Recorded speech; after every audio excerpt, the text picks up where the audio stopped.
Bonjour à tous et bienvenue dans ce nouvel audio. Aujourd'hui, je voulais faire une réflexion sur la différence d'âge parce que ça revient souvent. C'est une question qui préoccupe beaucoup de personnes et c'est vrai que c'est un peu plus dans l'air du temps de s'en préoccuper. C'est-à-dire que avant, principalement, on avait des différences d'âge entre hommes et femmes, l'homme étant plus âgé et la femme plus jeune.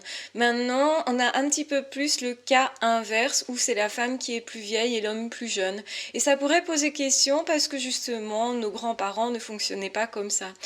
C'est-à-dire que pour beaucoup de personnes, on va remarquer qu'on n'a pas la même définition déjà de la différence d'âge. Alors c'est quoi une différence d'âge?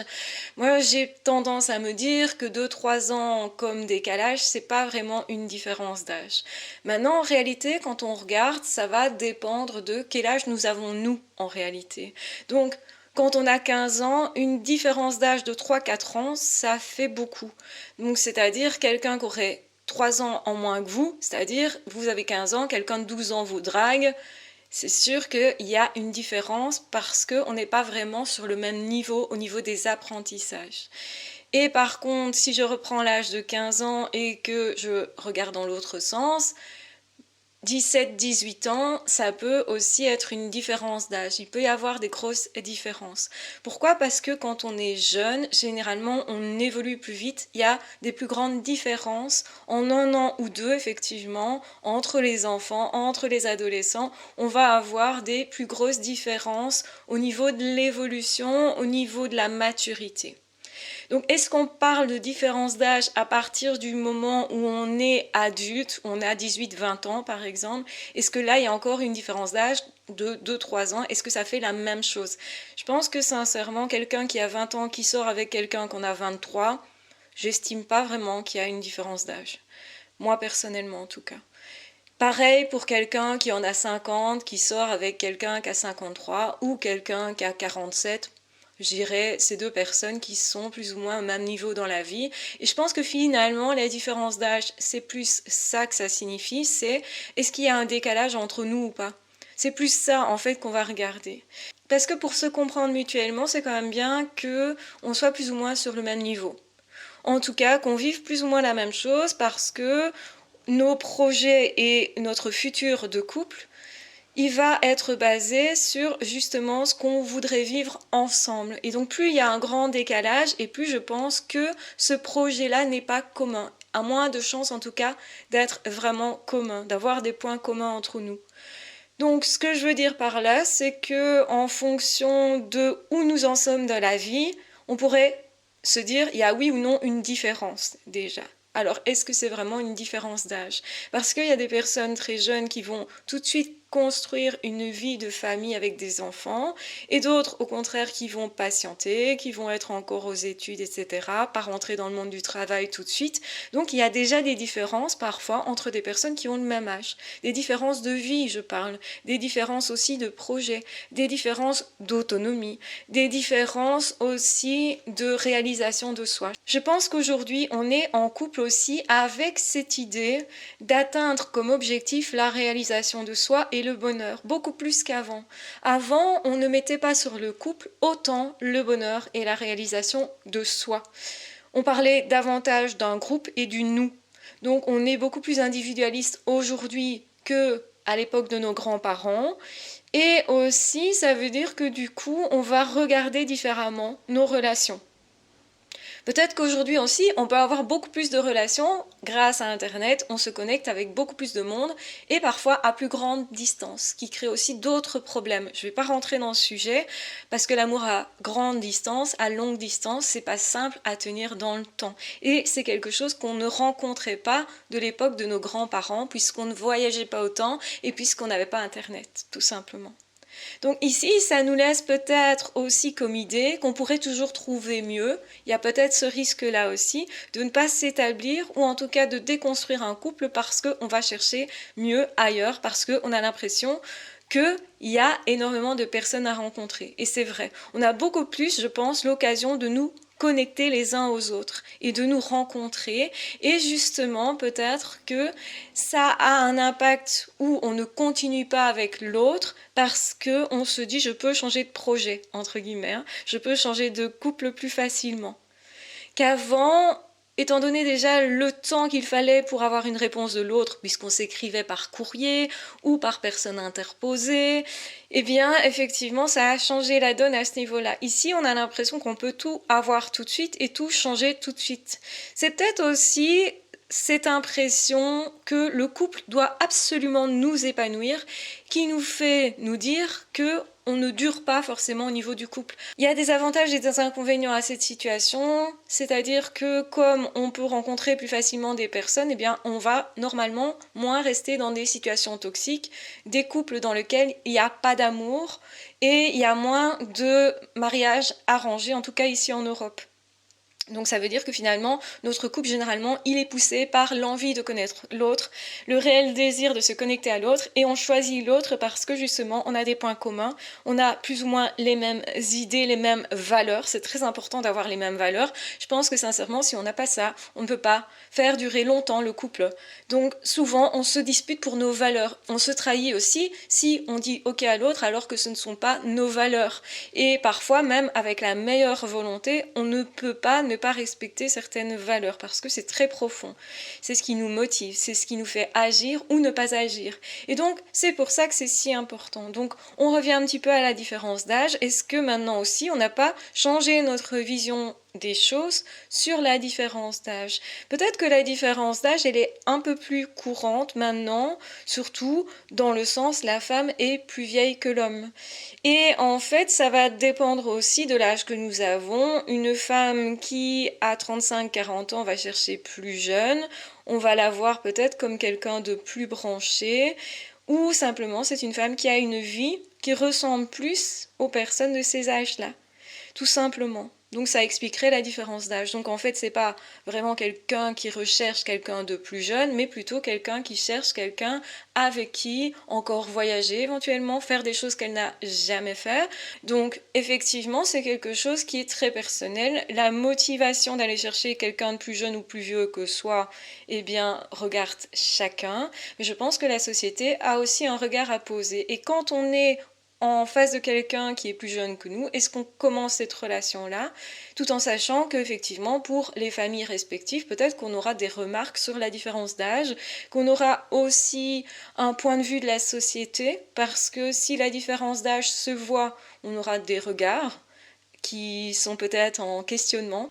On pourrait aussi se dire qu'il y a une différence d'âge maintenant qui est plus fréquente, parce que les plus jeunes aiment bien ce qui est rétro, donc vont se dire, eh ben moi j'aime bien les années 80-90, donc du coup j'aime bien les personnes qui ont vécu dans ces années-là leur jeunesse, et donc je vais plutôt aller chercher quelqu'un qui représente cette génération-là.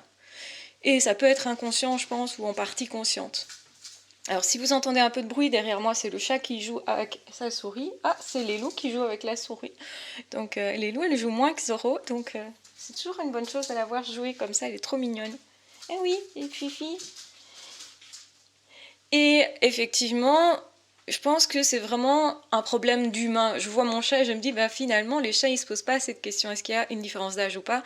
Ils vont juste à l'instinct. Et ce qui reste chez nous, c'est une part d'instinct. On a une attirance tout simplement pour une personne, quel que soit l'âge. Et parfois, c'est difficile de déterminer quel âge réel cette personne a. C'est pas évident. On peut voir tout à fait que la personne est plus jeune que nous ou plus vieille que nous, mais de combien, on ne sait pas vraiment. Parfois, on est surpris aussi. Il y a des personnes comme ça où on se dit, bah, cette personne, elle est beaucoup plus jeune que moi, ou elle est beaucoup plus vieille, et en fait, pas du tout. On a plus ou moins le même âge. Donc ça peut arriver aussi, on est surpris.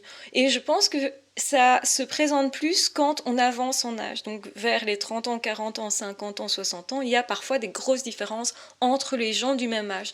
Je parle pas que d'esthétisme, mais ça peut être ça aussi. Ça peut être bien sûr donc vraiment au niveau de la santé. Quelle santé j'ai? Et on n'est pas égaux, on le sait, on ne vieillit pas pareil en fonction des êtres humains.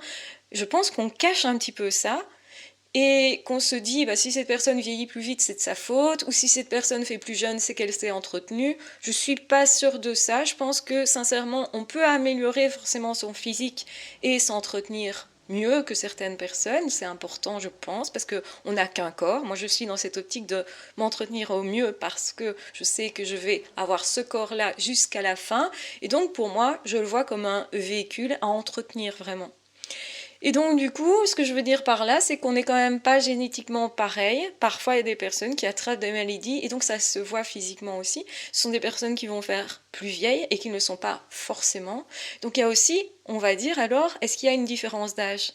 Est-ce que la différence d'âge, elle est réelle ou pas? Il y a parfois aussi des personnes qui ont 5, 6, 7 ans de différence d'âge, et en fait, ça ne se voit pas. À certains âges, ça ne se voit pas. Et même, on pourrait considérer qu'il n'y a plus vraiment une différence d'âge. Quand on a 60 ans, est-ce que quelqu'un qui a 55 ans, avec nous, est-ce que c'est choquant? Ou est-ce qu'au contraire, personne ne se retourne dans la rue, tout le monde trouve ça normal, et personne même n'a demandé est-ce qu'il y a une différence d'âge entre vous, finalement? Donc ça choque plus à certains âges qu'à d'autres, c'est ça que je veux dire. Et il y a peut-être aussi la question de la procréation. Est-ce que on se met ensemble pour éventuellement avoir des enfants ou pas? Donc la question de l'âge, elle peut se poser par rapport à ça. Un homme qui veut avoir des enfants va peut-être pas se mettre avec une femme de 45 ans. Parce que ça sera plus compliqué pour avoir des enfants. Peut-être c'est encore possible, mais c'est plus compliqué. Donc tout simplement, cette question, elle peut se poser aussi, ça dépend toujours de l'âge. Donc évidemment, entre 20 et 30 ans, quelqu'un qui a 20 ans qui se met avec une personne de 30 ans, il y aura des différences entre les personnes, des différences de vie, des différences de projet, donc c'est ça qui peut être compliqué, des différences de point de vue, des différences de mentalité, parce qu'on n'est pas tout à fait de la même génération, mais est-ce que pour autant on peut pas avoir des enfants ensemble, faire ce projet-là ensemble? Peut-être que si, peut-être que en fait, il y en a un qui est un peu moins mature, on va dire ça. J'aime pas trop dire ça, que celui de 30 ans serait moins mature et celle de 20 aurait peut-être plus de maturité et que donc en fait, il n'y a pas de problème. Donc, c'est une question de point de vue et c'est une question aussi peut-être de religion, de culture et aussi de culture familiale. Je pense sincèrement qu'on peut se poser la question comment est-ce que mes amis vont voir ça, comment est-ce que ma famille va voir ça, comment moi-même je verrai ça, est-ce que je m'autorise ou pas aussi. La différence d'âge pourrait tout à fait faire en sorte qu'on élimine certaines personnes et qu'on se dise finalement, moi ça m'intéresse pas, non pas parce que la personne m'intéresse pas au niveau de sa personnalité, mais comme il y a une différence d'âge, peut-être que je pense que ça va créer des problèmes. Peut-être que j'imagine des problèmes qui n'arriveront d'ailleurs jamais. Peut-être que j'ai peur aussi de comment ma famille va voir ça ou mon entourage va voir ça. Et que donc, du coup, je suis pas prête à m'y confronter et que donc, du coup, je vais pas aller en relation avec une personne. Mais on pourrait aussi se poser la question, est-ce que si on s'entend super bien, ce serait pas ridicule de ne pas passer au-delà d'une différence, quelle que soit cette différence? Moi, en tant qu'HP, vous savez, la différence, c'est quelque chose qui me touche beaucoup, c'est un sujet qui me touche beaucoup, parce que justement, en tant qu'HP, on a tendance à se sentir très différent des autres, et ce, toute notre vie. Mais effectivement, parfois, le fait de rencontrer un autre HP, quel que soit l'âge, va faire qu'on va se sentir en connexion. Est-ce que on dépasse du coup d'autres différences éventuelles, comme la différence d'âge? Ça pourrait être une question. Est-ce qu'en tant qu'HP, on a plus tendance à dépasser les différences ou au contraire à s'y conformer? Parce qu'un HP, à un moment donné, il ne veut plus se conformer. Il en a marre de ça. Et je pense que la vraie question, c'est qu'est-ce que je veux vivre moi dans un couple éventuellement? Et est-ce que la différence d'âge va me permettre de vivre ça ou au contraire m'en empêcher? Si je veux voyager, peut-être que je dois me tourner vers des personnes un peu plus jeunes qui sont dans cette optique de voyager. C'est pas les personnes qui ont une famille avec des enfants, qui sont bien établis, qui ont tous leurs potes à côté et qui veulent pas bouger, qui vont m'intéresser du coup. Donc il y a aussi la question, est-ce que je cherche de la stabilité, une relation sérieuse ou juste une aventure? Donc quelque chose plutôt de temporaire ou qui va s'inscrire dans la longueur. Et parfois on ne sait pas si ça va s'inscrire dans la longueur, bien entendu. Mais qu'est-ce qu'on cherche exactement? Je pense que ce qu'il faut faire, c'est surtout être honnête avec soi et se dire pourquoi je fais tel ou tel choix. Parce qu'après, je peux justifier ce choix-là en fonction de la situation. Vous voyez que la question de la différence d'âge, c'est un sujet qui est finalement énorme. Et on peut l'étudier de plein de façons. Et je pense qu'on a chacun à répondre en fonction de notre âge à cette question et en fonction de la situation de l'autre aussi. Ça veut dire qu'on peut tout à fait estimer que 5 ans de décalage, que moi je pourrais sortir avec un homme qui est plus jeune que moi de 5 ans, parce que je me sens tout à fait au même niveau que cette personne, et par contre, dire que pour une personne qui aurait le même âge, je ne pourrais pas être avec cette personne-là. C'est parce qu'il y a d'autres critères qui rentrent en ligne de compte. Moi, personnellement, l'intelligence est importante. La connexion est importante, l'entente est importante, l'attirance est importante. Donc, est-ce que je retrouve tout ça malgré la différence d'âge ou non? Et ça, c'est peut-être aussi une vraie question. Qu'est-ce que je vais chercher dans cette différence-là? Est-ce que, comme on l'entend souvent, c'est parce qu'on a besoin de se sentir encore séduisant ou encore jeune quand on prend quelqu'un de plus jeune? Et c'est tout à fait possible, hein? Ou est-ce que c'est parce que je ne me sens pas en accord avec les personnes de mon âge, que j'ai l'impression que je vis en décalage par rapport à eux, et que je vis plutôt comme justement une personne plus jeune que moi, ou plus vieille que moi? Donc, est-ce que justement je trouve mature les personnes de mon âge? Est-ce que je les trouve attirants ou pas? Et ça peut varier, la réponse peut varier en fonction des personnes. Donc, est-ce que l'amour est vraiment une question de différence d'âge? Est une question qui reste ouverte. Et chacun y répondra à sa façon. Et certainement qu'on va changer nos réponses en fonction des personnes qu'on croise et en fonction de notre âge en fait. Donc, dans la vie, je pense que je n'aurais pas apporté les mêmes réponses à 15 ans, à 20 ans, à 30 ans que maintenant peut-être, et que sais-je, dans l'avenir, à 50, 60, 70, 80, je me poserai peut-être moins de questions. Si à 80, je tombe amoureuse d'un homme qui en a 60, eh ben peut-être que ce sera OK pour moi. Alors que 20 ans, j'estime que c'est beaucoup actuellement. Donc voilà un petit peu le débat que je propose sur la différence d'âge. Et j'espère en tout cas que ce sujet vous aura intéressé, vous aura fait réfléchir. Et peut-être réfléchir avant d'être dans cette situation va vous faire gagner du temps sur est-ce que j'accepte telle ou telle situation ou pas. Et aussi, est-ce que j'ai tendance à me remettre en question aussi sur des idées que j'avais qui étaient peut-être un peu préconçues du coup.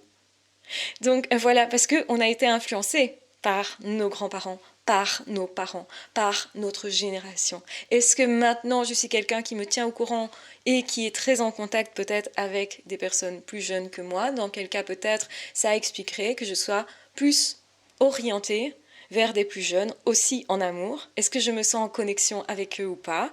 Est-ce que j'ai l'habitude de fréquenter des personnes de tel âge ou pas? Donc est-ce que je fréquente des gens plus jeunes que moi ou plus vieux que moi? Il y a des personnes comme ça, au niveau de l'amour, c'est d'office, ils ont besoin de quelqu'un de plus vieux, parce qu'ils sentent ça comme étant plus protecteur. Et d'autres personnes, au contraire, ils vont s'orienter vers des personnes plus jeunes. Et il faut justement comprendre ce qu'il y a derrière ça. Donc ne pas juger, c'est ce qui est important. Je pense que les différences ne sont pas à juger, quelles que soient les différences d'ailleurs. Et effectivement, on est dans un monde, je l'espère, qui commence à s'ouvrir aux différences, même si parfois, moi, je vois avec plutôt effarement qu'on revient en arrière sur notamment la liberté des femmes, la liberté de procréer ou non. Donc, et c'est un débat qui est un autre débat. Donc, je vais en rester là. Je vous embrasse de toute façon très fort. J'espère que cet audio vous aura intéressé.